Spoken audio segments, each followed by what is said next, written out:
Hey, this is Anna Wingate from Northwest Ecclesia, and we're so excited because the next gathering is coming, July 26th through the 30th. This recording is a visit with Praying Medic and his wife, a bit about their lives and why they'd want to come to another gathering. You know, the gatherings, we call them the unconference because they're about community and unity and fellowship. And they're a great place to meet people you've talked to online for a long time. This year, there's a spirit of excellence like we've never seen before landing upon the event. And we've had things come forward we didn't expect, like we're going to have the best sound system we've ever had and a large screen at the back of the stage. So no matter where you sit, you'll have a great view of Mike Parsons' PowerPoints, the band. Everything that you would want to see will be easily available for you. We've got vendors this year, quality vendors. We have music and books, maybe even some jewelry, flags, prophetic art. We also have a new package.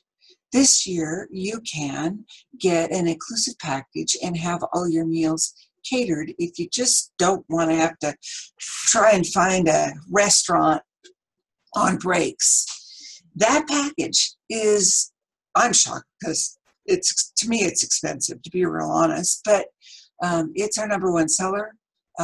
We sell it 2 to 1. I'm expecting it to be gone in May. And when it's gone, it's gone. So if you're interested in the expanded package, get one now. Anyway, enough. Oh, I have one other thing I want to tell you. We planned this one this year for easy access. So the hotels and restaurants are within walking distance of the meetings. You can park your car and leave it. You don't have to worry about trying to get from place to place this year. So I hope that helps you out. We look forward to seeing you. But now let's share in some time with Praying Medic and his wife. I'm going to start right there. Denise, what you just said, you would like to come and paint, be one of the artists at the conference? Well, I think I probably could. I just have to make sure I can get my materials there. And so what do? We put down a tarp or something? I mean, I don't want to mess up the room. We will have prepared stations for all of you, and that will all be taken care of. And all you've got to do is, and we probably could have some of the equipment too, like the easels and things. So all you got to do is ship in your supplies. Why would it be on your heart to come and prophetically paint at the conference? Well, first, because I've never done it before in that kind of setting. I think it would be powerful to be in that worship setting, which is different from any other worship we've ever encountered. I mean, we keep looking for churches that have, we're spoiled from the worship. Once you've with been Todd and Elizabeth. Yeah, once you've been in the worship with Todd and Elizabeth, you get spoiled for anything else. Yeah. I mean, that's just how it is. When we were at the last gathering, the worship that was going on with Todd and Elizabeth and her husband, there were people on the floor going through emotional healing during I slid down the wall. I was crying. I felt like it was totally just speaking to all the things that I needed. The worship experience that they bring is so unique. So what you're saying is you would like to have an opportunity to be creative in that environment that they bring. Yeah. Because it's unique. Yeah. And so, from the last gathering, I mean, man, that was just a diamond in the rough from what we know now. And we do worship once a month now. We've learned that we put it out live. We have a soundboard, mics with drumming. If you don't use the right mics on drumming, it's mush. But what we do is we're now live streaming it, and we encourage people. So like we have a group in Idaho, we have a group in Oregon, we have a group in California now, and they get together and they bring their drums and their shakers and their tambourines, and the Idaho group has a pianist, and they're streaming in and joining us. And Dale Hungerford, who's on our governmental bench in Idaho, the last time we did it, she fell in a vision that lasts most of the night. He ended up with a prophecy for the whole nation, and it was an affirmation that this stuff is spreading, that the kingdom realm, the way we live, is spreading. So we kind of just jumped in a strange spot with but maybe it's not, because the beginning of a conference is worship. We believe that, unlike, the typical form of worship, the worship ministers to your spirit. Most worship starts with the soul, will minister to your emotions and then get to the spirit. And there's nothing wrong with that. Yeah. But what we have found, it jumps straight in, and it's foreign to people. Pretty soon they're seeing visions, and they're connecting with God, and they're flagging and dancing and joining the drumming, and they walk away with huge revelations. And when we do it in a familiar format, we do it in rounds, and we'll stop and wait, and people will speak, and there's always a theme, and it all fits together, and then we'll do another round. Yes, we would love to have you come paint. That would be so awesome, and it would be fun to introduce you to the other artists, and maybe that would be maybe we should all go get coffee or lunch sometime. Yeah, that would be awesome. Yeah, there's going to be a lot of coffee and lunch being had. I know that. The funny story is, I think it was the morning of either Friday morning or Saturday morning between sessions, Melody hits me up with a text message. Hey, we got some students in her class that want to meet you and hang out. So we went to Starbucks, and we ended up talking about portals and talking about opening up, the realms of the kingdom and stuff. And I don't think maybe one or two of them were actually attending the gathering, but it was just one of those things where I happened to be there. I happened to have some friends in the area, went out and talked about stuff. And that whole 3 or 4 days was all about meeting people, going to dinner, going to lunch, and talking. And I'm really looking forward to doing that with whoever shows up. I think that's why we ended up calling it the Unconference. I don't know who raised, but yeah, there's going to be a lot of social, a lot of interaction. Why? I mean, you guys did the first one. Why, other than being dear friends of mine and getting finagled into this? No, anyway. Why do you want to do another gathering? Why do you want to come back? We had so much fun at the first one. Oh my gosh. It was, we had so much fun at the first one. And I mean, it was a little freaky because, we had Steve Harmon in this one room in the hotel between sessions where he was doing, emotional healing and deliverance on people there. Well, other people were too. And other people were too. So we had this ministry dynamic going on. And, Steve is just he's such a hoot. And if you get him and Craig Adams together in the same room. That last August he was here, and that's exactly what happened. Him and Craig. Into the biggest, pajama party. Yeah. Tacoma's ever seen. Yeah. And I think too, because it was so relational, there were so many people who came who were our friends only on Facebook. Like we had never met them in person. Although a lot of you, when we lived in Washington, we knew a lot of people there. But then you had all the Facebook friends who knew each other only through Facebook and knew us only through Facebook. But then they all got in a room together and we're getting to know each other personally for the first time, and it was just like a family. It was like a family reunion. Yes, with people that like each other. With people that you want to meet. It was like meeting family members that you've never met before, and you really were excited to meet them. Yeah, and It was like a big family reunion. And the thing was, at the Sid Roth taping, we had the same thing. We had 24 people show up who were all Facebook friends who've never met each other. And they all went to Charlotte, and we all met at a restaurant, and then we commandeered the lobby of the hotel and partied and prophesied and prayed for each other and got each other healed and delivered of demons and stuff. And it was just this great big family gathering again in a lobby where people just came together who knew each other on Facebook. So plus, I think the teaching too from Mike Parsons is going to be so good for us, because we haven't kept up with him as much as you have, and we're just now starting to try to go back and listen to more of his teachings online so we can kind of get more up to speed. I feel like you guys have, gone, what, I have a hair in my face?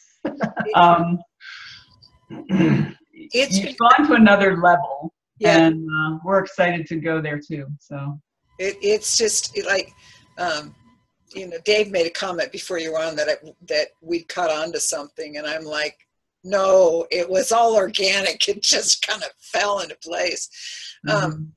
Did you guys, were there any changes in your life with Christ from being at the last gathering? Were any deeper? Oh, yes. Okay. Oh, yes. One of the cool things about the gathering was, there's so many cool things about it. One thing that I particularly liked was I gave myself the freedom to take the microphone and to give it to other leaders to get them to teach or give us some prophetic insights about what was going on. So when I was teaching on like traveling in the Spirit or teaching on seeing in the Spirit, people were able to give testimonies, and I would just hand them the mic and say, okay, let's hear your testimony. Or, Martin Best was there, and he had some prophetic insights on what God was doing. And I was able to just hand the mic to different people. I like that personally because it took some of the pressure off of me. And if my thing on social media is I have group discussions. I want to draw in people with different experiences, talk and discuss, and to share what they're seeing, what God's saying, their experiences. We got a lot of really good revelation, a lot of good experiences out of the last gathering. And as that was happening, I was learning and piecing together parts of the puzzle I'd never considered before. I walked out of that experience understanding so much more about portals. Because as we were talking about traveling in the Spirit, and as people were sharing, and as we were discussing between sessions, I was continually learning more about portals and about angels and the supernatural realm, which I had no idea when I went to the conference at first, the gathering, any of this stuff. All the pieces of the puzzle just started to come together. Yeah, and that's one of the things I saw in you is like the breakfast roundtable. That was just download for you. Now, me, question and answer times, I can take them or leave them. I love Q&A. Yeah, it's my favorite time. and that's what started the expanded package. Believe it or not, is we decided that with so many speakers, all the speakers will be at every breakfast roundtable. And because there's so many speakers, we should do one every morning. And then it expanded into, well, if we're going to do breakfast, we might as well do an inclusive and do dinner and make it convenient for people. But that only 150 people can come to that. Right. That is the best time that people can have question and answer and be involved with you, because the big sessions are 650 people. Yeah, and there's very limited time to answer questions in the larger sessions. But in the morning breakfast Q&A, I should go on Reddit sometime and do an Ask Me Anything session if I knew how to do anything on Reddit. Because I really do like asking and answering questions from people and having discussions and putting together the pieces of the puzzle. I love doing that. Yeah, and the kingdom of God is about relationship, and that kind of activity does one big thing. It establishes relationship. Yeah, and it's all about relationship. Yeah, and that's I repeatedly say that with Northwest Ecclesia. People will want to do something, and I'll say, let us establish relationship with you. Relationship first. Right. And that was one of my concerns about doing such a big conference, is how is this going to affect relationship? Because I don't want to turn into one of those cut and dried things. That we're on a bit of a learning curve here, going to 650 people, because we want to keep that intimacy, that relationship. We really want people, what you said, here are your Facebook friends and Instagram and MeWe and finally, I mean, there's a lady coming from England that I can hardly wait to meet. Me too. Trisha's coming. I know. She's coming. We may have another person from the UK. I got an email from somebody who evidently has been following my website, and I didn't know it, and he sent me an email. And he's got a UK email address, and he wanted to know, he said, hey, you mentioned on your podcast something about a gathering in Washington this summer. Can I get more information on that? So we may have a couple of people from the UK showing up besides Mike Parsons. That's cool. And I had another woman, a friend from, Ohio or Pennsylvania, who wanted to know if there are going to be sessions where we could get into small groups or have some one-on-one mentoring, because she didn't want to just sit in a chair in an auditorium and listen to somebody talk on a microphone for 2 hours. She wanted to have an opportunity to have some one-on-one and small group discussion. And I think I told her, I said, we're going to try to have sessions between teaching and in the breakfast in the morning where we can do some one-on-one discussions and mentoring. There's actually, don't tell anybody. Literally, we have a 13,000 square foot ballroom. There's a wall that will be dividing off the buffet area from the theater area. And you guys, as guest speakers, by invitation only, can, there's circular tables in there. So if Mike Parsons is giving a message in the main area, Mike Danforth and I can be in a different area. Exactly. That would be kind of cool. Yeah. I'm gonna be really tired by the end of the night, but Well, we're all going to be very tired. But I know that Michael Danforth and Mike Parsons, nobody minds if not everybody's in the room. Just understand that it is invitation only, and so we'll be careful of party crashers, those kinds of things. Michael Danforth, oh my gosh, you guys haven't got to meet him yet. No, we haven't. I've watched some of his Facebook videos, and I really like his approach to teaching and to prophecy. So we're excited to meet him. I've only he's a good friend of a good friend, and I've ended up about 3 times now in conversation with him, being in the right place at the right time, which created the relationship and got him to come. But he's like Denise's paintings. I get in front of him and I'm like, and he said he was here at Seattle Revival Center March 5th. And if you have a chance, look it up on their YouTube channel. Okay, cool. They call it Apple Wine Awakening. And he gives this word about the avalanche anointing. But the thing of it is I went, that's it. that's the description. I'm the one that gets the words inside of me, and our Lou, he's writing a book called The Table of Making.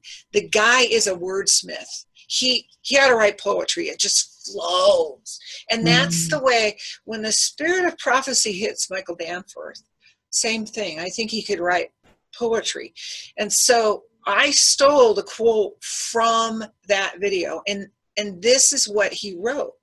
And so I wrote it in this form. This conference is about the kingdom of heaven residing in its glory upon this earth. The four winds of God are ready to touch the earth in a way they have never before. A landslide anointing is upon us. Your world is going to give way to God's reign and an intense shaking.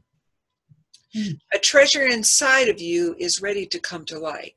You will become the avalanche on the earth. God's reign and shaking will manifest in you to others. Anyway, that's my heart's desire. To see that. When he's speaking that, this is what I saw in the spirit.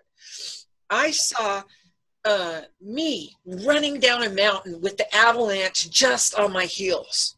I get to the bottom of the mountain. I turn around, look up, and the side of the mountain is washed away. And here's all these giant gemstones. And I realized that there's a transition in the middle of this year, that the gathering is one portion of that. There'll be more things that happen this summer. But people are going to get to the bottom of their mountain and look up and see the gemstones inside of them. And they're going to enter in, and we talked about participation and activation. They're going to enter in and start doing things they've only dreamed about. So, I encourage you, you guys, because Mike and Michael know each other, but I would love for you guys to get to spend some time. We're gonna take you all out to dinner and stick you at a table. And no, the rest of the public can't come. It's for us. What is the Lord saying? Has he already started talking to you about this year? Oh my gosh. You mean this year? Can you qualify that? Can you narrow it down a little bit? We thought we had a plan for this year, but You mean as far as us, as far as the nation, the world, as far as what are we? I think as far as what's inside of you to speak out, what is happening inside of you? Well, I just wanted to get that out there before I go into anything else. Okay. Oh gosh. The Lord has me doing some things I never thought I would be doing ever in my life, which is kind of how every year is. I was talking to this guy last night, and we were at this local church, and I was doing some teaching.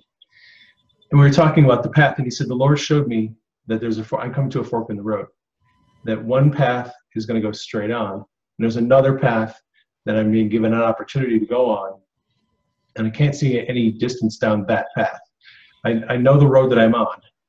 I know I can see down that road, but this other path, this fork, I can't see anything down that path. And I said, it's funny you should say that, because what the Lord told me the day before was, you know how pastors always tell you, you're going to get to see, the word is a lamp unto my feet, a light unto my path, right? You only get to see one step at a time.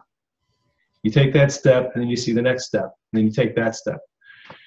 So the Holy Spirit asked me, why do you think that is? And I said, I don't know, because I would kind of like to see a little more than one step ahead of me. I'd like to see maybe 2 steps. I'd like to know maybe 2 or 3 weeks from now, what am I going to be doing? What does where's this look this like? going? Where's it going? And the Holy Spirit said, look, he goes, here's the thing. If you're on the wrong path, you can see a mile down that path, and it's not going to do you any good because you're on the wrong path. Doesn't matter how far you can see down it. When you're on the right path, you only need to see the next step because you're on the right path. It's going to take you where you need to be. So don't worry about how far you can see down the right path. So one of the things that God has been speaking to me about, and he's been bringing this up because he talked to me about it last year, and I was disobedient, or I was chicken, or I had lots of excuses why I didn't want to do it. But he's been talking to me about doing online classes because I'm just getting all these requests from people to do mentoring and to do online classes and video-based teaching and webinars and things of that nature. People have been saying, love your books, love your blog posts. Can we get anything with you one-on-one? Are you doing anything bigger than that? So that's one of the things I'll be doing this year is some online teaching, some webinars, some live video teaching, and giving people more access to me where they can ask questions and I can try to explain some things to them and sometimes just tell them, ask the Holy Spirit. That's one of the things that the Lord has been talking to me about. The other thing is related to it, and that is that we are in a war, and that's not news to most believers. They understand that we're in this spiritual war. We've got this battle against the kingdom of light and the kingdom of dark. We're in a different kind of war, though, this year that we were not in last year. And the war is over information. Mm-hmm. A lot of people have sensed it, but they're afraid to talk about it. And the war is a war where the enemy has sort of taken control or co-opted the news cycle. The information that we're getting from the world about our government and about business and about how the world systems are running, the enemy has kind of taken that over, and we're being fed a lot of disinformation and lies. And what the Lord has been showing me is he is going to destroy that system. That he is going to take down what most of us call the mainstream media. That it is being dismantled. And he is raising up new sources of information and news in the world, all over the world, average people like you and me and everyone else. They're going to use cell phones. They're going to use their little video cameras on their computers. They are using Periscope. They're going to be using YouTube. He is currently actively raising up and creating an entirely new network of information for us that doesn't have the problems that the current system has. So that is if you want to take that as a prophetic word, take that as a prophetic word. The Lord wants people to get involved, to create networks, to create their own podcasts, to create their own video news, to create outlets of information to replace what he is taking down. If you have a desire or an inkling or a leading to use your phone, this is what Sid Roth told me. He said, look, you've got 2 iPhones and this little app that you can put on your iPad. You can sync the video from your 2 iPhones and switch cameras, set them up on tripods, and have your own little recording studio and have your own news channel. Broadcast studio. You can have a broadcast studio in your home, and you can broadcast live streaming, high def video, and have your own little news program. He said, you know what $150,000 news studio could be done with 2 iPhones and an iPad. That's the kind of thing that the Lord wants people like us to do, is to create alternative sources of information, entertainment, information, news, politics, commentary, whatever. That is what the Lord, one of the things that the Lord is having us do this year. That's one of the things Northwest Ecclesia is looking at. We actually have a group called the Theater. Mm. And they are experienced in plays and things, and directing plays, and it's going to be a while. It's going to be a year or two, but the same idea is putting out some quality stuff. Mm-hmm. And it doesn't necessarily have to be a blatant Christian message, Right. But some lifestyle modeling, things like that. Well, here's the thing. The guys that I'm following on Periscope, I have a couple of guys who do regular broadcasts on Periscope. I'm doing some friendship evangelism with them. So they're not on board with, what we're doing spiritually, but they like the fact that I'm interested in politics and the news and what's going on. Yes. So we're coordinating and we're collaborating and we're feeding each other information. And they start recommending his website. And they're sending people to my website, even though they're not believers. They're like, oh yeah, check out Praying. Well, the one guy is a Catholic, but he doesn't, he's more of a, go to mass once go to mass. He's probably a guy who goes to mass on Christmas and Easter. That doesn't have a super, intense relationship with God or anything. Sounds like my hairstylist. My hairstylist is on the lines of a New Ager. Right. But, oh my gosh, I mean, the seeing in the spirit and relating to that. And I get to share with her. I've done some healing work with her. And it's crazy because she has dreams. She's having some of the dreams that I've seen the Lord broadcast to other people. For example, here a couple of years ago, several people had a dream about 3 tornadoes, and that if people stayed with them, they were safe. Everybody that had that dream was a Christian, and I still believe that is coming. I think there's 3 seasons of the tornado. Mm. But we're in one of them right now. Yeah, my hairstylist had one of them. Yeah. He's a New Ager. And she's like, can you interpret the dream for me? And I'm telling you, friendship evangelism, It would not surprise me if that dream is one season of great political upheaval, one season of great economic upheaval, and one season of religious upheaval. Mm. Or something like that. And we're seeing the political upheaval right now. The war over the politics and the narrative and the news cycles I've never seen it this intense. It's crazy what's going on right now. Yeah. It's just crazy. But see, right now, this interview may not sound like we're talking about the Gathering Conference, but we are, because it's about more. And it's about stepping into this stuff and being aware of this stuff and using your spirit to decipher this stuff. Well, the Gathering is about what is the Lord doing and saying, and how does he want to train us up and equip us?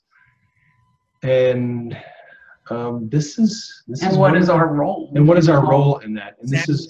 This is one of the roles that the Lord has given us. I mean, we thought we had a plan for this year, doing classes. I was going to write. I had 6 classes, books I was going to write and publish. Books. We had it all written out, our whole plan, with sort of a timeline. And then it's March and we haven't published a single book yet. These dreams started coming about all the political and the news and pushing us scratching my that. head like, what in the world are you talking about, Lord? I was going to do books. I was going to do video classes. And he's like, you can do that later. Take care of this right now. This is really important. Yep. But I really encourage you in that, though. I mean, I know, like I told you, our mentoring is growing and growing and growing. Our mentoring sessions, we do them in groups. And I told you the model was, we explain something, we do a participation or an activation, then we have a discussion, send them home with homework. And many times the discussion leads to the next session. Well, the day's coming that what we're doing isn't enough. And I really encourage you, I really believe that's the voice of the Lord for you. Step into that. Yeah, I have to. I don't have a choice. It's still on our agenda. It's on the agenda, and this week I need to get some of those videos done. I also think that the Lord may bring people to you. You know, Dan Duvall, he does the what do they call that? The Fireplace Church. Yep. He has groups around the nation that mentor, you know, from what he teaches. Right. I wouldn't be surprised if the Lord brings people to you who can take over and mentor the group from what you've taught. He has been doing that. One of my fears in doing the mentoring and the online classes was fear of success. Because I've always no, this is serious, because our operation is us two. Okay, we do fear of getting overwhelmed with the amount of right. I mean, I have the emails and the private messages. I have to write books. She has to do her flow in all the design work, and we have to do marketing and publishing and correspondence. And it's just the two of us. We don't have anybody else other than Lydia. Lydia handles some of my email and editing. But I've been thinking, if I do this online mentoring class and offer these classes, I have to then carve out of my schedule a whole bunch more time to do videos and edit them, and then do webinars, to engage people on social media, and do more one-on-one. And it takes less time. It takes more time away from writing books and doing other things. Mm-hmm. So I'm thinking, okay, well, if I just had 50 or 100 people, I can manage that. What happens if I get 5,000 or 6,000 or 10,000? So what you're saying makes sense. What do I do then? How do I manage those people? Well, what the Lord did was, as I was building this website and recording the videos, people started to show up randomly out of nowhere. Hey, do you need any help doing anything? You know, I have expertise in web design. I've done some teaching. I've done some mentoring. I could hang out in your groups and help people answer questions. So the Lord has been providing all these helpers with me who have already anticipated my expanded need of assistance. Yeah. And they're probably really, really quality people. They are. All of them are. There's no flakes in there. They're all good people. And with serious skills. Yeah. Yeah. That's what happened to us. Mike Parsons spoke a word over us, heading us in the direction, heading Northwest Ecclesia in the direction we've gone. And that's hard to explain because we are the body of Christ all over the Northwest. We don't have a building. But he said, you will remain small but have a global effect. And I'm like, how, when he said that, it's like, how can we do that? Well, the next word the Lord gave us was mentor and release. Release. And, but then it was after that, these people started showing up. Like Dell Hungerford. You guys know Dell. Mm-hmm. You met Dell before I did. She's now one of my best friends. And this woman plays it real low key, and she's got a PhD in music. But her specialty isn't even the music with us. Her years and years and years of music is practice. And she teaches this mentoring course called Living in the Kingdom Realms. And she walks people how to practice, how to engage. Her gift is teaching. Oh, yeah. Because she's been a music teacher and she has taught private lessons her whole life.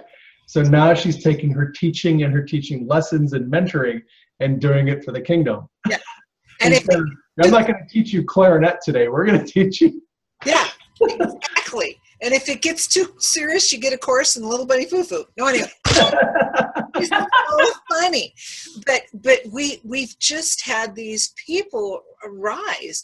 I was telling you about the contract administrator, Viona. And it's so crazy. So this year, the last summer, I got a word, no more one-on-one. Several people came to me and said, It's a waste of your time. You cannot do one-on-one anymore. And then the next one was, I don't know, you guys will meet him, Abraham Sekar. We call him the Moses of India, but he's an apostle to us. And Abraham is the visionary for Spirit-filled churches of India, 5,000 churches. And this little humble man was my neighbor, and his daughter lives near me, and he used to come visit when he's in town from India. I didn't even know who he was, and I'd known him for a while before the story came out, and I'm like, you're what? 5,000 churches and 2,000 healing rooms? But he came to me urgently, like within the past couple of months, and said, no more office work.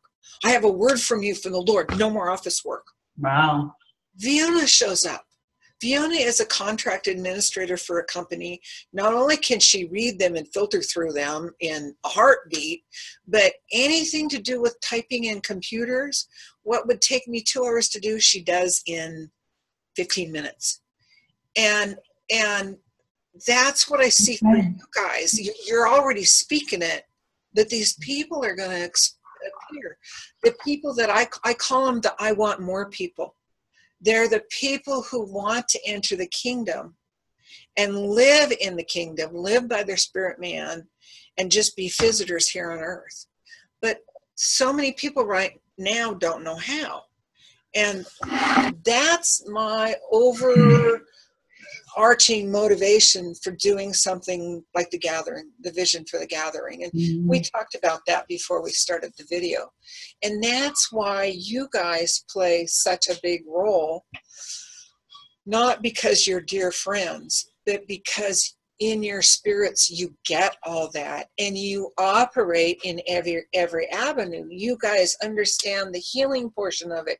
You understand the purpose and identity portion of it. You understand the kingdom government portion of it. And it takes people like you who love people. Granted, you're educated in all those subjects, but I'm going to tell you, the reason people flock to you is because you love them and they know it. I see other people who, same arena, lots of teachings, and have 800 Facebook friends. But they just, the relationship stuff they haven't gotten yet. And you are better at it than anybody I know. And everybody feels like a personal friend. And that's hard to do. So now I've just stopped. I don't know what to say about that. He's a natural at that. I'm along for the ride.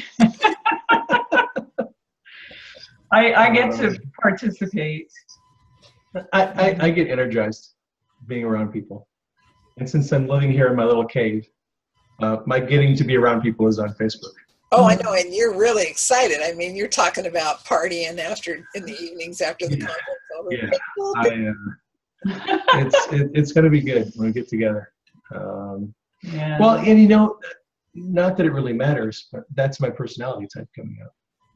If you, we've studied personality types, and there's this guy named David Kersey who's a psychologist. I don't know. Who has come up with kind of a version of the Myers-Briggs personality test. Mm-hmm. And he takes all the personality types, there's 16 different personality types, and describes each one and general characteristics about them. And if you look at the one called the guardian provider, it fits me perfectly. Really? Yes. Mm-hmm. And the guardian provider is there's 4 guardians, 4 artisans, 4 rationals, 4 idealists, and 4 idealists. And in each of the quadrants, there's 2 introverts and 2 extroverts. So I am a guardian extrovert, and that personality type tends to be the life of the party. They are the host of the party. They like to They provide everything. They for like to everybody. provide entertainment, The and humor, a the food. safe environment, and the humor and the food, and they know everybody's name, and they make people feel at home, and they make sure that your drinks are filled, and that the temperature is just right, and the environment is good for everyone to talk. They like to facilitate social gatherings. That's my personality type. But you're also, you're also a guardian. So a guardian is a sort of protector. The other thing about a guardian, the guardians are, one of the things, I was having a discussion with Jesse Berkey the other day about all the stuff going on with the intelligence community. And Jesse is, I believe he's an idealist. Okay. Idealists tend to think about and focus on and talk about values and morals, right and wrong, ethics, values, and they tend to be very big on ideologies, and they tend, so to contrast an idealist with a guardian, the main concern for guardians is that everyone in society is safe and protected, and that the laws are being followed, and that criminals are prosecuted, and that society runs as it's supposed to be. A lot of police officers and military are guardians. A lot of law enforcement, military, people in medicine tend to be guardian personalities. They like to facilitate society, make sure everything is safe, protection, the machine's running well. And they get very, very upset when the machine breaks down and people are at risk, where things are not the way they're supposed to be, where laws are being broken. Okay? That's a concern for guardian personalities. Idealists aren't all that concerned about that stuff. They're more concerned about love and concerned about equality and fairness, and they tend to be like Mahatma Gandhi, and they tend to be, very nice, loving people, but the safety of society issue isn't their thing. So Jesse and I were talking, and he was asking me, like, why does it really matter if, the NSA or the CIA is, eavesdropping on my Facebook conversations? Does it really matter? Who cares, I'm not doing anything wrong. I'm not doing anything wrong. Why should I care about this stuff? And see, that is how two different personality types look at the same situation. A guardian will say, that is a violation of the law. That puts people at risk. Your bank account information can be stolen. You don't realize how dangerous this is. And another personality type will see it completely differently and go, oh, it doesn't matter. There's no risk. Why are you getting so upset about this stuff? It's the guardian and the idealist drive each other crazy. Yes. But also Dave does that on Facebook with his group of people. He tries to create a safe environment for them. Like, if somebody comes in there and starts attacking, I'm a sheepdog. So if a wolf comes in and starts attacking the sheep, I am going after them. And I'm going to run them off. It's more about having a good discussion and being safe in there. I don't allow people to be picked on or taken advantage of.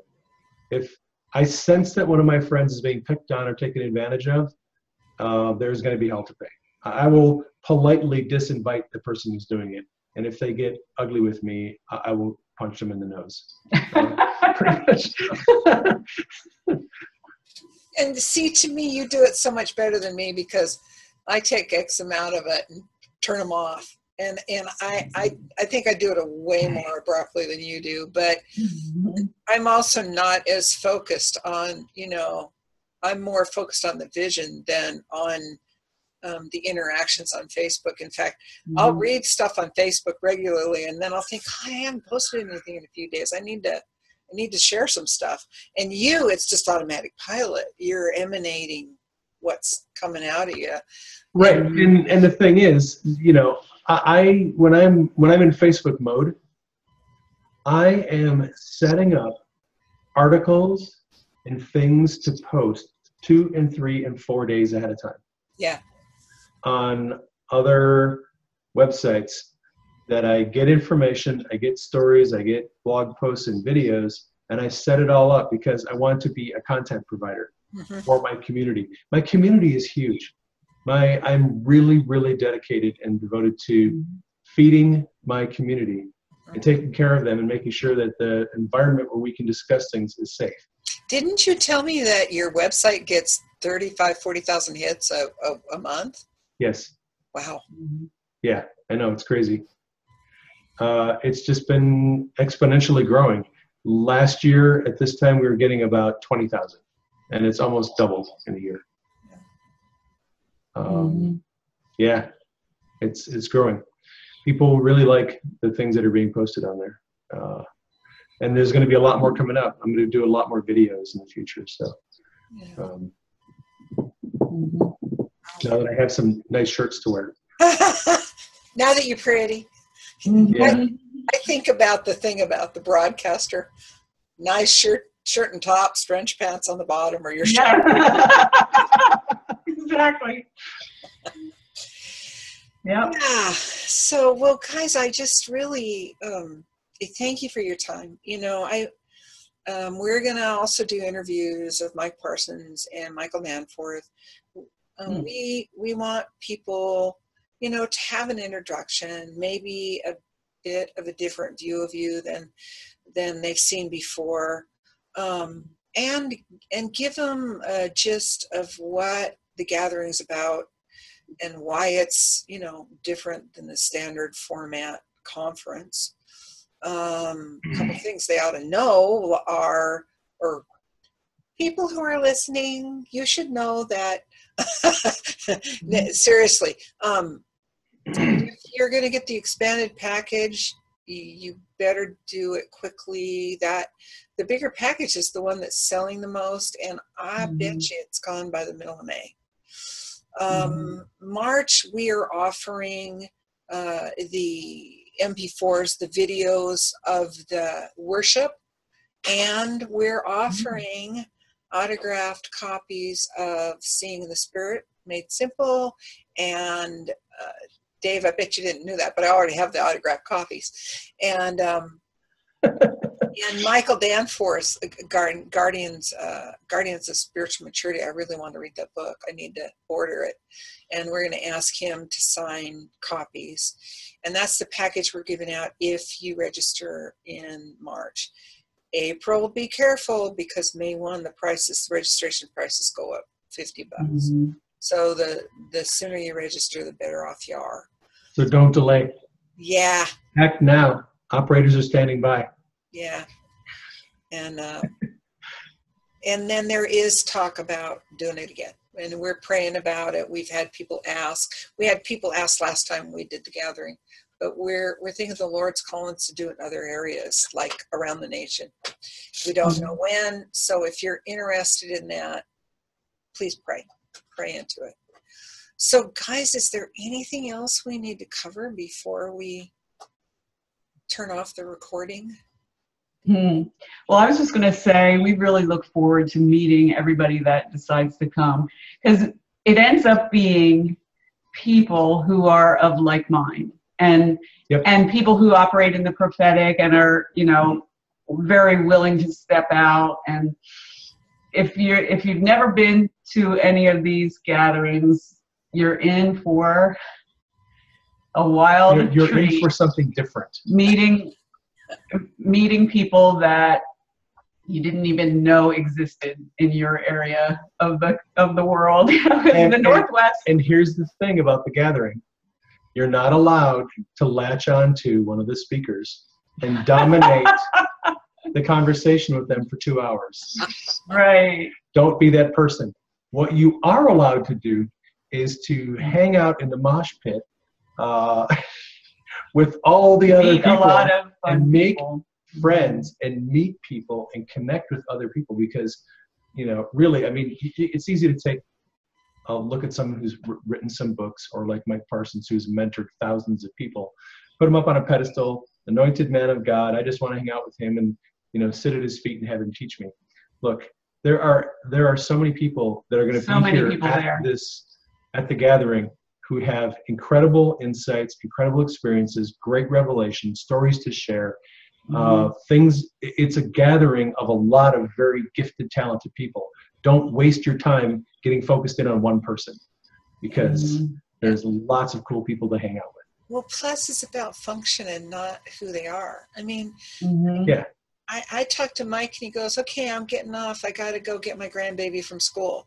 I mean, Right. we all have cars that break down, mop the floors, and we have a tendency to get these mighty man of God. And really, that's their function. They're human beings that put their pants on one leg at a time like everybody else. So something we haven't told you guys is, myself included, me and all of the guest speakers will be assigned a host, and they will be helping. If you get in in-depth conversations and lose track of time, they will be helping steer you, get you to the right places at time. And for me, it's more kind of about my hearing issues. So I'm making sure I'm hearing everybody and not offending anybody. But I think. So I have someone who's going to keep my coffee cup full, basically? Yep, there you go. Right on. That is cool. Somebody and you're going to love who it is. Oh, I'm sure. It's Kelly Gordley. No. Yeah, your host is Kelly Gordley. The morning runner who runs up Pill Hill in Seattle from the train station to Virginia Mason Hospital and is breathlessly voxing me about her latest traveling in the spirit experience. Yeah. She's always out of breath. Yeah, and same thing. She won't take the elevator in the hospital. She takes the stairs? She takes the stairs. Well, that's why she probably weighs like 100 pounds. Beautiful, beautiful woman inside. Yeah, she's awesome. Yeah. I can't wait to meet with her and talk to her about these traveling in the spirit, because she always has amazing stories. Oh, she's our angel lady. One of the people I'm telling you about. If you come to the gathering, you're going to meet people like Kelly, who is going to the heavens, and she's meeting with wisdom, and she's meeting the seven spirits, and she has all these cool stories to tell people. Yes. So don't get focused on like one or two big name people. Kelly sits on the Northwest Ecclesia Council, and yet she works this demanding job, and she has a huge commute. And I asked her, I said, most people lose it because there's the demands of physical life. And she goes, oh no. She goes, the time on the commuter train, the time in between shifts, I'm always connecting. Yeah. Yeah. Well, that's what I was doing. I mean, when I was working on the ambulance, I would sit on the bench seat between calls. And I would, engage the spiritual world. Okay, Holy Spirit, show me some stuff. Or between calls on my computer, I'm writing blog posts. Or I'd take a nap and I would end up in a glory zone. And I'd be like traveling in the spirit. And I'd come back in my body. And, oh, hey, we're at the hospital. Are we on a call here? You have to use your time however you can. And that's we're all busy. We all have busy lives. Yeah. There's no reason why busy people can't have some really cool experiences. Yeah. And that's how Dell teaches the practice. And I've been doing it with my drumming. Driving down the road, playing a song, beating on my steering wheel. Yeah. And I'm starting to get some compliments. Todd, Lou, and Levi Curtis are like the three that play together the most and lead us. And last time we got together, I sat next to Lou, and it was really cool because he went, wow, that was good. I'm like, thank you. I'm getting it. But anyway, I could tuck you guys' ears off forever. But well, she has some questions about. Yeah, when you're done the recording, we can. We're gonna turn the recording off, and we'll have a visit.